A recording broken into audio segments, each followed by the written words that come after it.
ដីនិងមហាជនឲ្យបានឃើញនេះជាខ្សែក្រវ៉ាត់គុណខ្មែរពិភពលោកប្រភេទទម្ងន់59 គីឡូក្រាម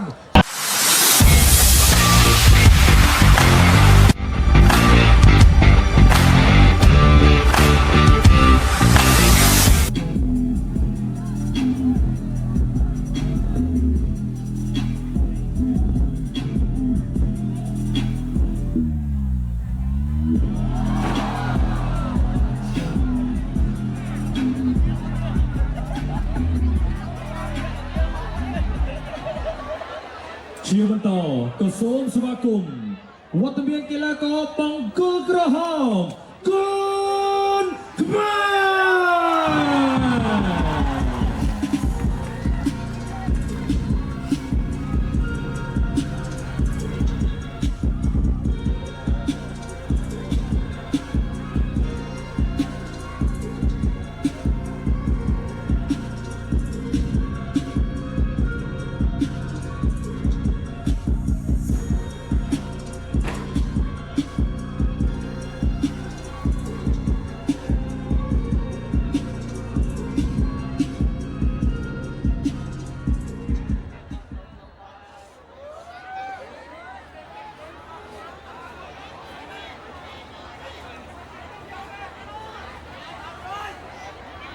អូហូយបាទលោកមនោរមបាញ់មិនបាទគឺកីឡាករអេស្ប៉ាញ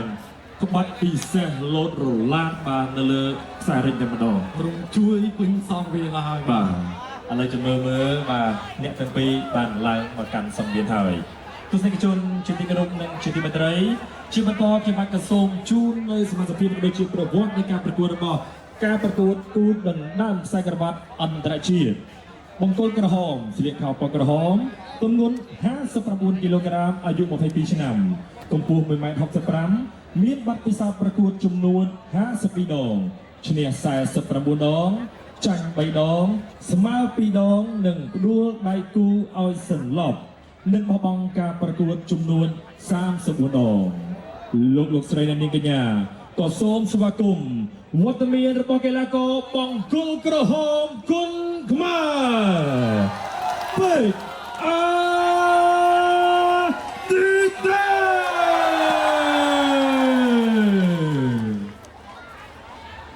Introducing the blue corner. He has 25 years old with 59 kilograms. He's fighting 9 times with 9 wins, no loss, no draw, and 3 KO. Excellencies, ladies and gentlemen, welcome the blue corner from Spain. Are you Lali?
ជនជាទីមេត្រីអមាញ់មិញនេះ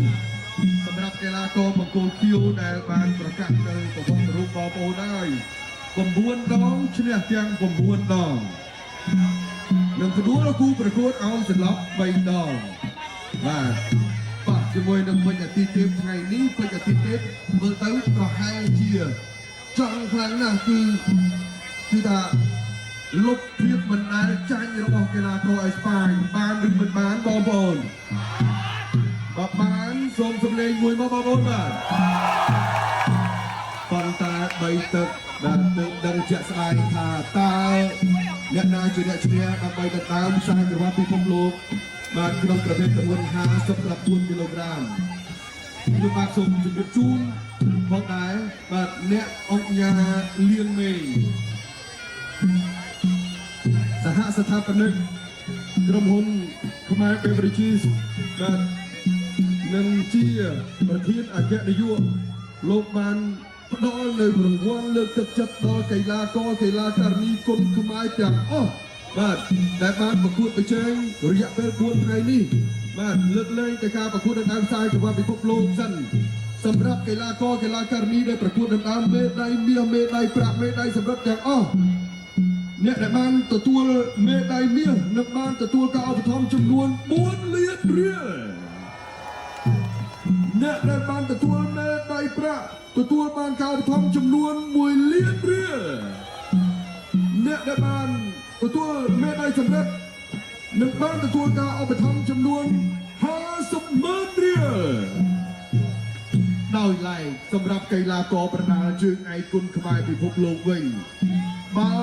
កីឡាករកម្ពុជាណាដែលអាចទទួលជ័យជំនះលើគូប្រកួតនឹងក្លាយជាម្ចាស់ខ្សែក្រវ៉ាត់ជើងឯកពិភពលោកអ្នកអង្គការលៀងមេងផ្ដល់រង្វាន់ទឹកប្រាក់លើកទឹកចិត្តចំនួន10លានរៀលបាទសូមថ្លែងអរគុណដល់អ្នកអង្គការលៀងមេង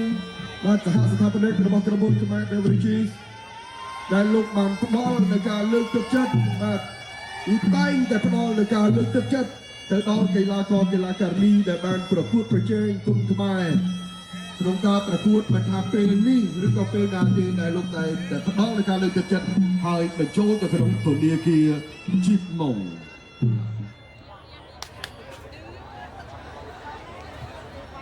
កីឡាករទាំងពីរស្ដាប់បទបញ្ជានៃការប្រកួតពីលោកកញ្ញាកណ្ដាលលោកហូបពីបៀន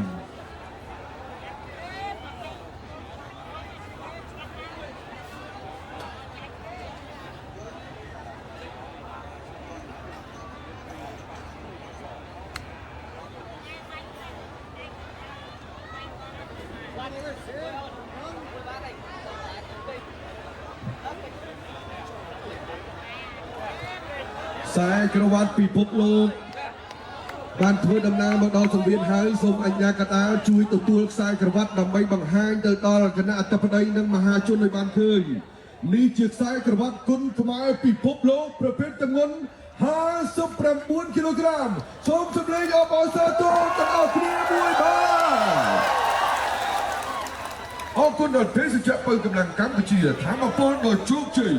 Cambodia Cola រសជាតិនៃភាពរីករាយ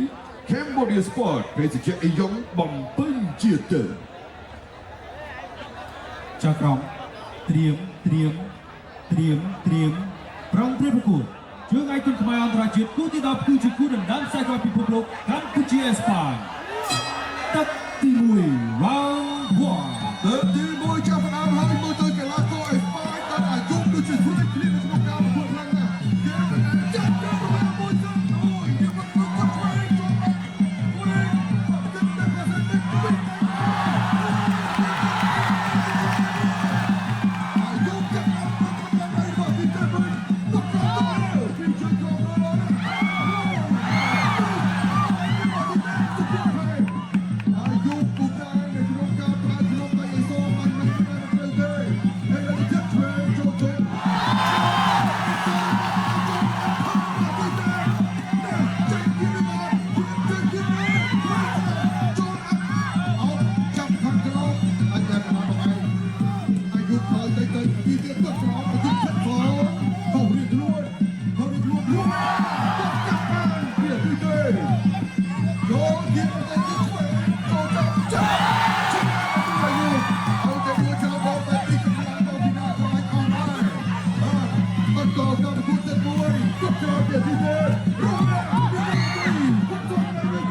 ចូលកញ្ចប់ សូមសម្រួល2នាទី 2នាទីបាទជាលក្ខខណ្ឌនៅក្នុងការអាជ្ញាកណ្ដាលផ្ដល់បាទទៅដល់កីឡាករដើម្បីសម្រួលឲ្យបាត់ចុកមកវិញបាទ2នាទីឃើញថាកីឡាករអាយុ Generally បាទក៏បានស្រួលខ្លួនមកវិញហើយដែរអាជ្ញាកណ្ដាលក៏បានឲ្យបង្គោលក្រហមប្រយ័ត្នប្រយែងបន្តតាមការប្រកួតបាទគឺមិនអាចចាស់ទេដោយទៅវិញទៅជួយបង្គោលវិញយូមកជួយចាប់អតិថិជនចាប់វិញចាប់រត់ទៀតដល់ទៅពីដល់ដែលពេលទៅចាប់អាយុគឺ4នៅពីក្រោមហើយលើនេះអតិថិជនដល់ចូលដល់ចូលខ្លួនដល់ទៀតហើយទូបីមួយយកធ្ងន់ម្ដងចាប់ឆ្មាតែជួយមួយទៀតចាប់ទៅអាយុតែលេងទៅចាប់ទៅចុះក្រោមចាប់កម្លាំងកាច់អាយុចង់សាច់ប្រតិទិនបីទឹកអតិថិជនដល់ចូលអាយុថយតិចចាប់ជួយទៅវិញមួយទៀត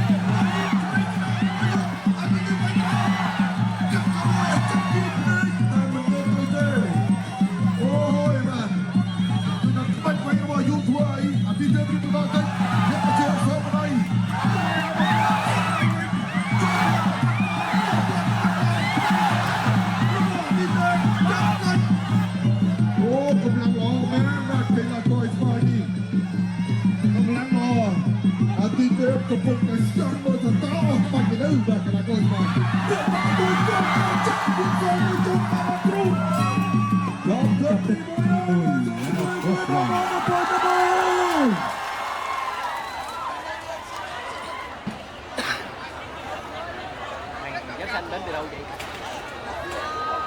បាទមួយទឹកកន្លងផុតហើយបងប្អូនឃើញថាកីឡាករអេស្ប៉ាញអាយុឈឹមឡាលីដែលវ័យមិនដែលចាញ់នេះគឺថាក្បាច់របស់គាត់ផ្លែច្រើនបាទអញ្ចឹងធ្វើឲ្យបង្កការលំបាកដែរបាទសម្រាប់អតិទេពបាទចឹងមកទឹកក៏បានដឹងពីបច្ចេកទេសទៅវិញទៅមកខ្លះហើយបាទថាតើយ៉ាងណានាគវត្តក៏ទុយផងខ្នងដៃអីសូផងចាប់ជាប់គឹបបោកភីចាប់ជាប់គឹបភីបាទ Đây là trận đánh Kun នៅ Khmer សល់ chuyên ពី nghiệp ទឹកទៀតកីឡាករអេស្ប៉ាញបាទជើងខ្លាំងមកពីប្រទេសអេស្ប៉ាញ nhà Campuchia មានជើងខ្លាំងមកពីបារ៉ុកគូក្រោយ và đối thủ của anh là một võ sĩ đến từ Tây Ban Nha បន្ត ở មក cúp đại ទៀត xanh. គឺពេជ្រសម្បត្តិថ្ងៃនេះគឺ Chúng ta ជើង vừa ខ្លាំង xem ម្នាក់បាទ trận មកពី hiệp đấu thứ nhất của trận này សាធារណ thì រដ្ឋអ៊ីស្លាមអ៊ីរ៉ង់ trận đánh rất máu lửa. Cả hai võ sĩ đều cống hiến hết mình. Đây là trận tranh tài vô địch thế giới បងប្អូនតែ để ដៃ Kun ទាំងអស់គ្នា Khmer châu មើ Á ល lần អើ thứ យ 6 được tổ chức tại Campuchia. ខ្សែក្រវ៉ាត់ពិភពលោក Liệu chiếc đai vô địch lần này sẽ thuộc về ai? 59គីឡូក្រាមបាទខ្សែក្រវ៉ាត់មានច្រើនហើយបាទអាទីទៀតនោះចង់សន្សំថែមបន្តទៀតបាទចំណែកឯអាយុឱកាសល្អនៅក្នុងការប្រកួតជាមួយជើងខ្លាំងរបស់ខ្មែរយើងបាទគឺពិតជាគាត់ខ្ញុំឃើញគាត់មានអារម្មណ៍ជ្រួលច្រាលណាស់តាំងពីផ្លឹងគីឡូម្សិលមិញបាទគឺគាត់មានអារម្មណ៍ជ្រួលច្រាលមែនទែនគាត់បន់ឲ្យទៅដល់ថ្ងៃនោះមកដល់ឥឡូវយើងមកមើលនេះបាទកន្លែងនេះបាទនៅក្នុងការធាក់ឆ្វេងរបស់អាយុបាទខ្នងដៃបកមកមួយមកម៉ាត់កាត់ទៅបានមុនពីពុជអាទីទេពដេញបាទដេញបានច្រើនអាយុនេះជង្គង់ហោះបោះទៅផងនេះកន្លែងនេះឆ្វេងមកដៃប្រយុទ្ធបានល្អណាស់បាទហើយអាទីទេពបាំងផងបីតបវិញលឿនៗកន្លែងនេះរូបរាងកងស្មាចម្រាំចាក់ជង្គង់ញាច់ទៅវិញនេះបាទបាច់ល្អណាស់ Chúng ta sẽ trở lại với hiệp đấu thứ hai. ជើងឯកជនខ្មែរអន្តរជាតិគូទី10គឺជាគូដណ្ដើមសាកលពិភពលោកកម្ពុជាអេស្ប៉ាញទឹកទី2 round 2 Hãy subscribe cho kênh Ghiền Mì Gõ để không bỏ lỡ những video hấp dẫn. Tây Ban Nha vẫn chủ động tấn công.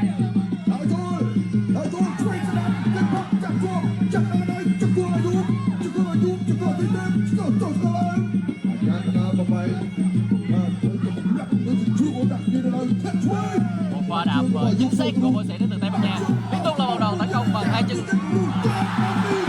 Võ sĩ Tây Ban Nha đang dự định tung đòn gối bay thì võ sĩ Campuchia đã bay vào hút ngay. Liên tục bắn lại đối với võ sĩ đến từ Tây Ban Nha. បាច់របស់កីឡាករស្វាយកម្រឃើញបាទទីទៅកាត់បានបាទឲ្យទៅចេញមកកាត់បានឥឡូវចូលវាបាត់ខ្លួនឯងទៀតអូយបាច់ តែងើបរៀងយូរ Sẽ là bao nhiêu đánh cú que. Rome không thành công. ចូលទៀតចាប់ដួលទៀតឲ្យតែដួលច្រើនបែបនេះបាទឲ្យតែដួលច្រើនបែបនេះកំឡុងមកពីណាប្រទល់ដែរឥឡូវចាប់ដើមស្រោឲ្យចាប់ដើមស្រោដែរទីទៀត Chúng ta có thể thấy địa chiến của Bồ Sĩ đến từ Tây Ban Nha chưa phát huy được tác dụng của mình.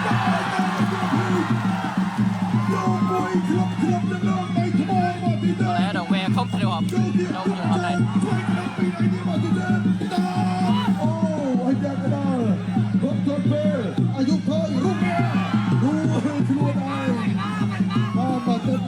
Kemarin dua baju pembuih awal, sampai menjadi tidak pencet semua jam outdoor. Dan dia jadi dia dia betul. Dan sampai menjelaskan nanti dia tahu. Fight dan fight kita bagi bantuan kita. Cukup terima kita. Bantuan kita.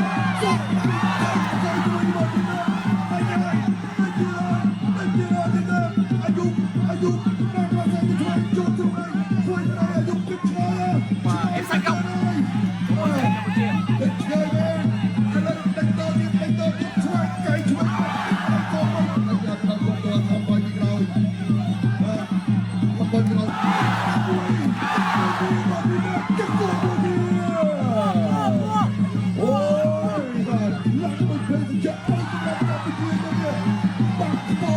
Chả hiểu Bồ Sĩ Campuchia đang cần dùng thế đòn gì.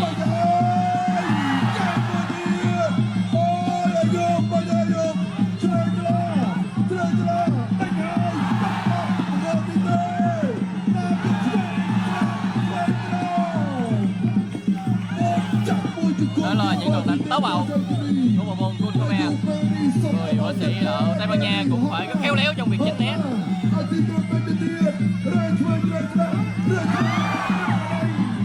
Đấu thứ hai đã kết thúc.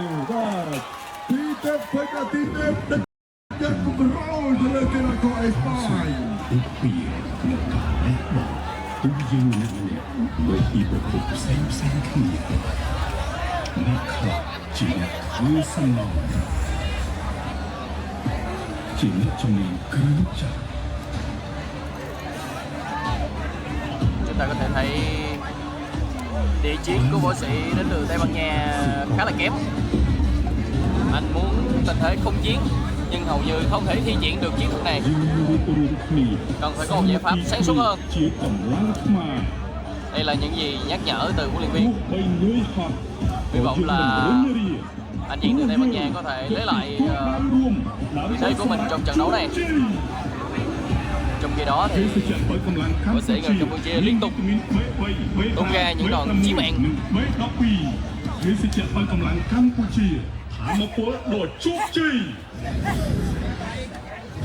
Bạn bóng bóng bây giờ thi tiếp bạn đọc liền liền bàn thay bị lơ tiếp bóng bóng bàn thay bạn đây bạn ơi không chụp lên vui bóng bóng rất là caoประกวดជើងឯកកីឡាគុនខ្មែរពិភពលោកប្រចាំឆ្នាំ2025ការប្រកួតដណ្ដើមខ្សែក្របជើងឯកពិភពលោក59គីឡូក្រាមtrongនេះអាយុចូលសវ៉ាចាប់មកទីទើបលេងtrongនេះលោកទុកមកជើងបាំងបរាជាប់បាទទីទើបប្របាក់ដែរtrongនេះលោកចូលទៅកលដួលភីងទៅម្ដងហើយដួលច្រើនដងចេះបងប្អូនអើយកម្លាំងអស់ច្រើនណាស់បាទការដួលច្រើនដងហ្នឹងបាទគឺជាការដេញទៅយ៉ាងស្រោចបាទទៅលើកីឡាករអាយុខេមឡាលីរបស់អេស្ប៉ាញ Chúng ta trở lại với hiệp đấu thứ 3. Chương Ai Quân Khmerអន្តរជាតិគូទី10គឺជាគូដណ្ដើមសកលពិភព Và đó là một trận đấu rất quyết liệt. ទឹកទី3ជាទឹកតែគ្រាប់ Ta sẽ xem hiệp thứ 3 này như thế nào đây. Đến từ Tây Ban Nha vẫn tỏ ra quen cường và những pha chủ động tấn công. Xứ sở của cái đàn ghi là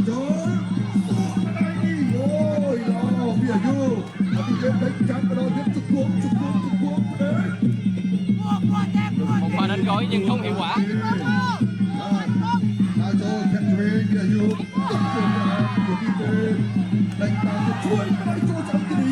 Pha đạp chính xác nhưng hầu như chưa đủ lực đối với võ sĩ Campuchia.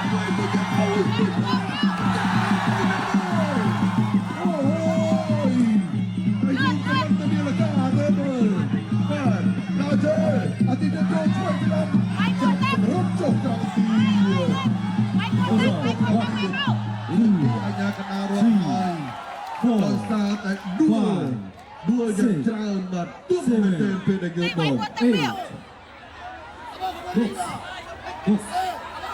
បាទ បន្តការប្រដៅ tiếp tục bắt đầu អាយុ anh chàng Tây Ban Nha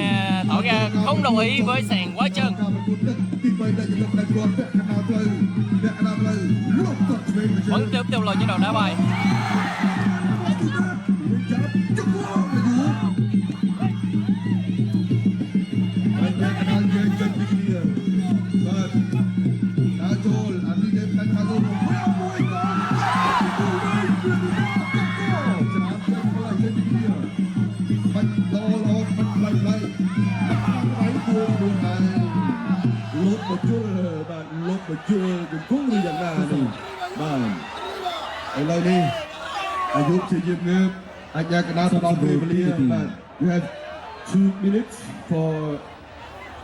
recover បាទមានពេល2នាទីដើម្បី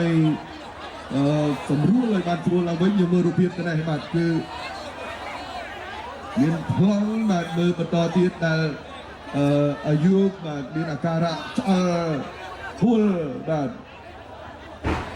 បើសិនជា2នាទីបាទអាយុអាចមានស្មារតីឡើងវិញអត់អីទេតែបើសិនជាមិនទាន់មានគឺអាចបន្តដល់2នាទីទៀតបាទហើយបើ2នាទីទៀតនៅតែមិនអាចមានស្មារតីឡើងវិញគឺអាជ្ញាកណ្ដាលរាប់ហើយណាចឹងឥឡូវនេះ2នាទីលើកទី1សិន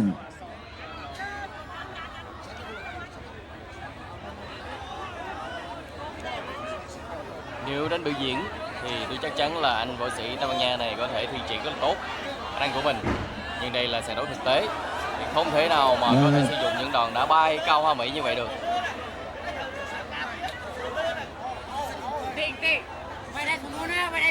ឥឡូវអាជ្ញាកណ្ដាលក៏បានធ្វើការណែនាំជាលើកទី2ដល់ពេជ្រអាទិ ប ទេ ន្ត ព ការប្រកួត continue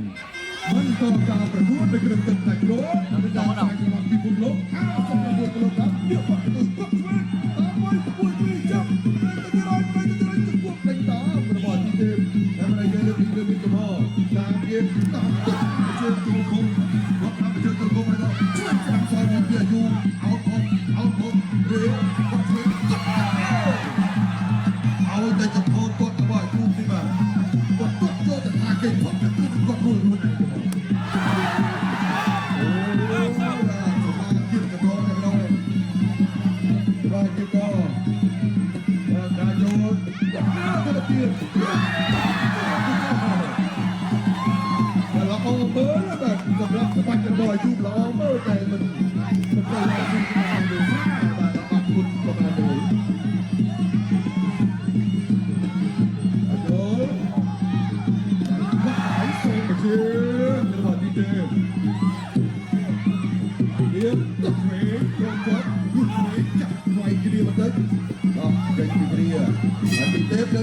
Chọcទឹកទី 3 ហើយបងប្អូនចប់ទឹកទី 3 ហើយថាតើបានទៅលើកីឡាកររូបណាបន្តិចទៀតនេះយើងរកចាំមើលក្រហមឬក៏ខៀវបងប្អូន Vừa rồi đã kết thúc trận ក្រ đấu ហ này. មឬខៀវបាទក្រហមសុំហោមួយ Đã từ ban trọng tài.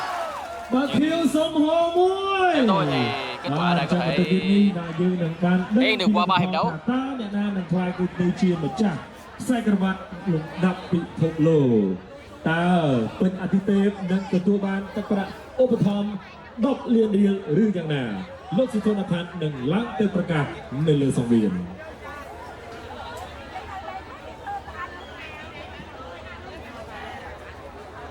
có danh sách có 4 trận ở đây không? Trời. Hello. Trời.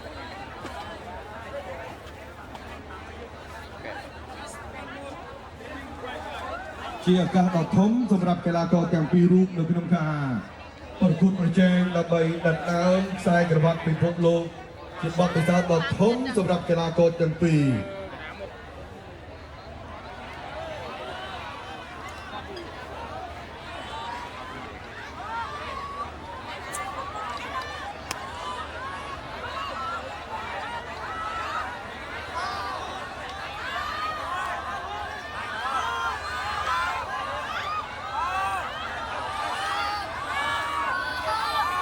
ខ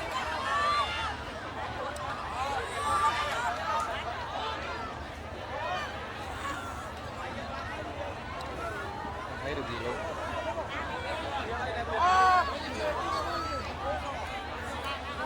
ខ្ញុំបាទសូមធ្វើការប្រកាសជាបន្តដោយតទៅចែកក្រុមទី1ផ្ដល់បន្ទុក30ទល់នឹង26ចែកក្រុមទី2ផ្ដល់បន្ទុក30ទល់នឹង26ចែកក្រុមទី3ផ្ដល់បន្ទុក29ទល់នឹង28ចែកក្រុមទី4ផ្ដល់បន្ទុក29ទល់នឹង28ចៅក្រុមទី5ផ្ដល់បន្ទុក30ទល់នឹង27ឯកជនជ័យជំនះនឹងក្លាយជាម្ចាស់ជើងឯកគុនខ្មែរពិភពលោក59គីឡូក្រាមបានទៅលើបង្គោលក្រហមពេជ្រអាទិទេ